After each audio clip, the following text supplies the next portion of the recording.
Good morning guys, ಎಲ್ಲರೂ ಹೇಗಿದ್ದೀರಾ? Welcome to Bhoomika ಭೂಮಿ ಯೂಟ್ಯೂಬ್ ಚಾನೆಲ್. ಸೊ ಇವತ್ತು ನಾನು ಬೆಳಿಗ್ಗೆ ಬೇಗ ಎದ್ದು ಫ್ರೆಶ್ ಅಪ್ ಆಗಿ ನನ್ನ ತಂಗಿ ಜೊತೆ ಆಚೆ ಹೊರಟೆ. ಅದು ಅಮ್ಮ ಎಲ್ಲೋ ಕರ್ಕೊಂಡು ಹೋಗ್ತೀನಿ ಅಂದರು. ನಾವು ಫುಲ್ ಜೀನ್ಸ್ ಹಾಕ್ಕೊಂಡು ಜಿಂಗ್ ಚಾಕಾಗಿ ರೆಡಿಯಾಗಿದ್ರಿ. ನೋಡ್ರಿ, ಕರ್ಕೊಂಡು ಹೋಗ್ತಿರೋ ದೇವಸ್ಥಾನಕ್ಕೆ. ಆಮೇಲೆ ಬಸ್ ಹತ್ಕೊಂಡು ಹೋಗುವಾಗ ಒಂದು ಸೀನ್ ಆಯಿತು ಗುರು. ಯಪ್ಪ, ನಾನು ನಮ್ಮ ತಂಗಿ ನೋಡಿಕೊಂಡು ಕಣ್ಣಿಗೆ ತಂಪು ಮಾಡ್ಕೊತಿದ್ರಿ. ಆ್ಯಕ್ಚುಲಿ ಇಲ್ಲಿ ಸೀನ್ ಏನಂದರೆ, ಪ್ಯಾಸೆಂಜರ್ ಬಂದ್ಬಿಟ್ಟು ಓಡ್ ಬಂದು ಬಸ್ ಹತ್ಕೊಂಡ. ಅದಕ್ಕೆ ಬಸ್ ನಿಲ್ಸೋಕ್ಕಾಗಲ್ವೇನೋ, ಬೋಳಿ ನನ್ನ ಮಗನೆ ಅಂತ ಡ್ರೈವರ್ಗೆ ಬೈದ. ಯಾರಿಗೆ ತಾನೇ ಕೋಪ ಬರಲ್ಲ ಗುರು? ಅವಾಗ ನೀವೇನು ಮಾಡ್ತೀರಾ? ಕೋಪ ಬಂದರೆ ಹೊಡಿಯೋಕ್ಕೆ ತಾನೇ ಹೋಗ್ತೀರಾ. ಪಾಪ ಡ್ರೈವರ್ ಅಂಕಲ್ಲು ಅದನ್ನು ಮಾಡ್ತಿದ್ರು. ನಮಗೆ ಗುರು ಕಂಡೋರು ವಿಚಾರ ಅಲ್ವಾ? ಬಾ, ಇನ್ನೊಂದು ಬಸ್ ಹತ್ಕೊಂಡು ಹೋಗೋಣ ನಾವು. ಆಮೇಲೆ ಬಸ್ಸು ಇನ್ನೂ ಮೂವ್ ಆಗಿರಲಿಲ್ಲ. ಇನ್ನೊಂದು ಚೂರು ಮೂವ್ ಆಗ್ತಿದ್ದಂಗೆ ಇವಳು ಮಲ್ಕೊಂಡೇ ಬಿಟ್ಲು. ಆಮೇಲೆ ಎದ್ದು ನೋಡಿದ್ರೆ ಯಾವುದೋ ದೆವ್ವ ಮಾಡ್ಕೊಂಡಿತ್ತು ಇವಳಿಗೆ. ಸರಿ, ಅದು ಬಿಡಿಸೋಣ ಅಂದ್ಬಿಟ್ಟು ನೋಡಿದ್ರೆ ಇನ್ನೂ ಜಾಸ್ತಿನೇ ಆಯಿತು. ಯಪ್ಪ ಗುರು, ಸವಾಸ ಬೇಡ ಅಂದ್ಬಿಟ್ಟು ಸುಮ್ಮನೆ ಆದೆ. ಆಮೇಲೆ ನೋಡಿದ್ರೆ ಪಾಪ ನಮ್ಮ ತಂಗಿ ಫೀಲಿಂಗಲ್ಲಿದ್ಲು. ಅಯ್ಯೋ ಪಾಪ. ಆಮೇಲೆ ನಾವು ದೇವಸ್ಥಾನ ರೀಚ್ ಆದ್ರಿ. ನಾವು ಯಾವ ದೇವಸ್ಥಾನಕ್ಕೆ ಬಂದಿರೋದ್ರಂದರೆ ಗೊರವನಹಳ್ಳಿ ಲಕ್ಷ್ಮೀ ದೇವಸ್ಥಾನಕ್ಕೆ. ಆಮೇಲೆ ನಮ್ಮಮ್ಮ ಪೂಜೆ ಸಾಮಾನೆಲ್ಲ ಇಸ್ಕೊಂಡ್ರು. ಆಮೇಲೆ ದೇವಸ್ಥಾನ ಒಳಗಡೆ ಹೋದ್ರಿ. ದೇವಸ್ಥಾನ ಮಾತ್ರ ಸಕ್ಕತ್ತಾಗಿತ್ತು ಗುರು. ಪ್ಲೀಸ್ ಗೈಸ್, ನೀವು ಕೂಡ ಈ ದೇವಸ್ಥಾನನ ವಿಸಿಟ್ ಮಾಡಲೇಬೇಕು. ನಂಗೆ ಗೊತ್ತು ನೀವು ಮಾಡ್ತೀರಾ ಅಂತ. ಈ ದೇವಸ್ಥಾನ ಎಲ್ಲಿರೋದಂದರೆ ಗೊರವನಹಳ್ಳಿಲಿರೋದು.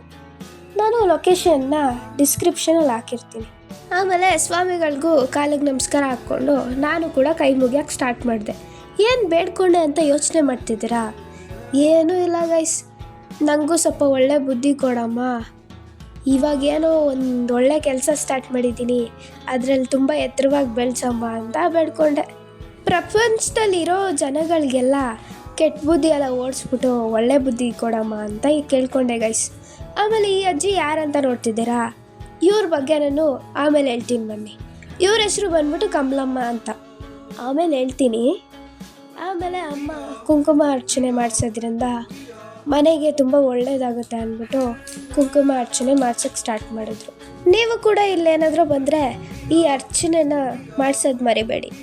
ಆಮೇಲೆ ಅಜ್ಜಿಗೆ ನಮಸ್ಕಾರ ಹಾಕ್ಕೊಂಡು ಆಮೇಲೆ ನಾವು ಹೋಗಿದ್ದೆ ಪ್ರಸಾದ ತಿನ್ನೋಕ್ಕೆ. ಪ್ರಸಾದ ಮಾತ್ರ ಅದ್ಭುತವಾಗಿತ್ತು ಗುರು. ಆಮೇಲೆ ಆಂಟಿ ಮತ್ತು ಅಮ್ಮ ಜೊತೆ ಸ್ವಲ್ಪ ಚಿಲ್ ಮಾಡಿಕೊಂಡು ನಾವು ಹೋಗಿದ್ದೆ ಕುದುರೆ ಸವಾರಿಗೆ. ಆಮೇಲೆ ಸ್ವಲ್ಪ ಫೋಟೋಸ್ ಎಲ್ಲ ತಕ್ಕೊಂಡು ಈಗ ನಾವು ಮನೆಗೆ ಹೋಗೋಕ್ಕೆ ರೆಡಿ ಆದ್ರಿ. ಬನ್ನಿ, ನಿಮಗೆ ಕಮಲಮ್ಮ ಅಜ್ಜಿ ಸ್ಟೋರಿ ಹೇಳ್ತೀನಿ. ಆಗ ಈ ದೇವಸ್ಥಾನ ಎಲ್ಲ ಫುಲ್ಲು ಕಾಡು ಗೈಸ್. ಅಲ್ಲಿ ಅಜ್ಜಿ ಗುಡಿಸ್ಲು ಹಾಕ್ಕೊಂಡು ವಾಸ ಮಾಡ್ತಿದ್ರು. ಆವಾಗ ದಿನ ಹೊಲ ಗದ್ದೆ ಹತ್ರ ಹೋಗ್ಬಿಟ್ಟು ಬರೋರು ಅಜ್ಜಿ. ಆವಾಗ ಒಂದಿನ ಏನಾಯ್ತಂದರೆ, ಯಾರೋ ಕೂಗೋ ಥರ ಸೌಂಡ್ ಆಯಿತು ಅಜ್ಜಿಗೆ. ಒಂದಿನ ನೋಡಿದ್ರು, ಎರಡನೇ ದಿನ ನೋಡಿದ್ರು, ಮೂರನೇ ದಿನ ಧೈರ್ಯ ಮಾಡಿ ಹೋದ್ರು ಒಳಗಡೆ. ಅಲ್ಲೊಂದು ಗೋಡೆ ಇತ್ತು, ಅಲ್ಲಿಂದ ವಾಯ್ಸ್ ಬರ್ತಿತ್ತು.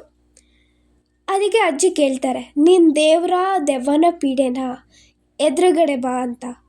ಅದಕ್ಕೆ ಸಾಕ್ಷಾತ್ ಮಹಾಲಕ್ಷ್ಮಿ ಹೇಳ್ತಾಳೆ, ನೀನು ಎದೆನ ಗಟ್ಟಿಯಾಗಿ ಹಿಡ್ಕೋ, ಕಣ್ಣು ಮುಚ್ಕೋ, ನಾನು ಪ್ರತ್ಯಕ್ಷವಾಗ್ತೀನಿ ಅಂತ.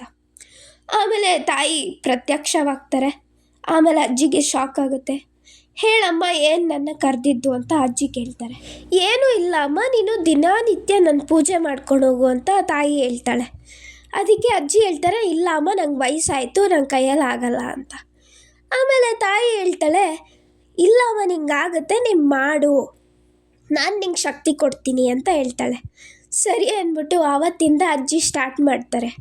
ಆಮೇಲೆ ಇಷ್ಟು ದೊಡ್ಡ ದೇವಸ್ಥಾನ ಕಟ್ತಾರೆ. ಆಮೇಲೆ ಅವ್ರಿಗೆ ತುಂಬ ವಯಸ್ಸಾಗುತ್ತೆ, 100 ವರ್ಷ ಆಗುತ್ತೆ.